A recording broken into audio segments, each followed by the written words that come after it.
প্রিয় শিক্ষার্থী ভাই বোনেরা, এখানে আমরা যে অঙ্কটি দেখতে পাচ্ছি তা বিভিন্ন জব পরীক্ষার জন্য অত্যন্ত গুরুত্বপূর্ণ। তো এই জাতীয় অঙ্ক যাতে পরীক্ষায় অতি দ্রুত আমরা উত্তর বের করতে পারি তার সমাধান কৌশল জানবো আজকের ভিডিওতে। তো এখানে একজন পুলিশ 250 মিটার দূর থেকে এক চোর দেখতে পায়। পুলিশ ঘন্টায় 10 কিলোমিটার বেগে চোরকে ধরার জন্য এগিয়ে গেলে চোরও ঘন্টায় 8 কিলোমিটার বেগে দৌড় দিতে লাগলো। কত দূর গেলে পুলিশ চোরকে ধরতে পারবে? এক্ষেত্রে একটা বিষয় মনে রাখি, পুলিশের স্টেপ ছোট।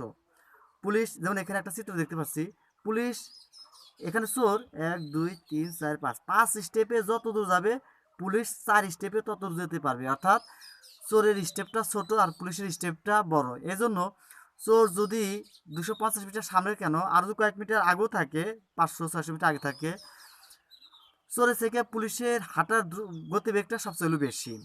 তো যাক, এখানে আমাদের একটা কাজ করতে হবে, সেটা হলো কি, এখানে যে সবচেয়ে ছোট ইউনিট মিটার দেওয়া আছে, আমরা কী করবো, কিলোমিটারকে মিটারে রূপান্তর করব আর ঘন্টাকে আমরা মিনিটে রূপান্তর করব। এরপর লক্ষ্য করি,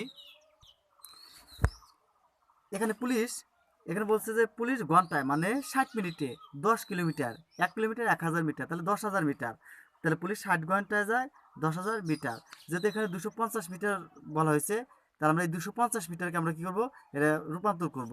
10,000কে যদি 250 মিটার মিটার ভাগ করতে চাই, এই 10,000কে 40 দিয়ে ভাগ করতে হবে। 10,000কে যদি আমরা 40 দিয়ে ভাগ করি, তাহলে কিন্তু আমরা 250 মিটার পাই। একইভাবে এখানেও 60কে যদি আমরা 40 দিয়ে ভাগ করি, তাহলে 1.5 মিনিট। আমরা দেখবো যে 1.5 মিনিটে পুলিশ কত দূর হাঁটে আর চোর কতটুকু হাঁটে, এই হাঁটার এই গতিবেগটা বের করলেই বের করতে আমরা পারবো। তাহলে তাহলে পুলিশ 60 মিনিটে যায় 10,000 মিটার, 1.5 মিনিটে যায় 250 মিটার। এই যে 250 মিটার যায়, ধরি এটা এক পদক্ষেপ, তাহলে পুলিশ এক স্টেপে যায় 250 মিটার, তারপর যায় তার ডাবল 500 মিটার, তারপর আরও 250 যোগ করলে আসবে 750 মিটার, তারপর কত 1000 মিটার। তা আমরা এভাবে স্টেপে যাব। একইভাবে চোর 60 মিনিটে যায় 8000 মিটার। যেমন এখানে আছে কি, চোরও ঘন্টায় 8 কিলোমিটার বেগে দৌড় দিতে লাগলো, অর্থাৎ 1 ঘন্টা মানে 60 মিনিটে 8000 মিটার যেতে লাগলো। তাহলে 1.5, যেহেতু আমরা এটাকে ইউনিটে রূপান্তর করছি, 1.5, তাহলে 1.5 মিনিটে কত যায়, এই 60কে যদি 40 দিয়ে ভাগ করি তাহলে আসবে 1.5। একইভাবে 40 দিয়ে যদি আমরা 8000কে ভাগ করি তাহলে আসবে 200 মিটার। এই 200 তাহলে আমাদের স্টেপের ইউনিট।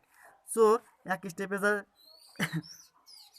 পুলিশ এক স্টেপে যায় 250 মিটার আর চোর যায় 200 মিটার। তার মানে দেখা গেল যে কি, পুলিশ কিন্তু 50 মিটার এগিয়ে আছে।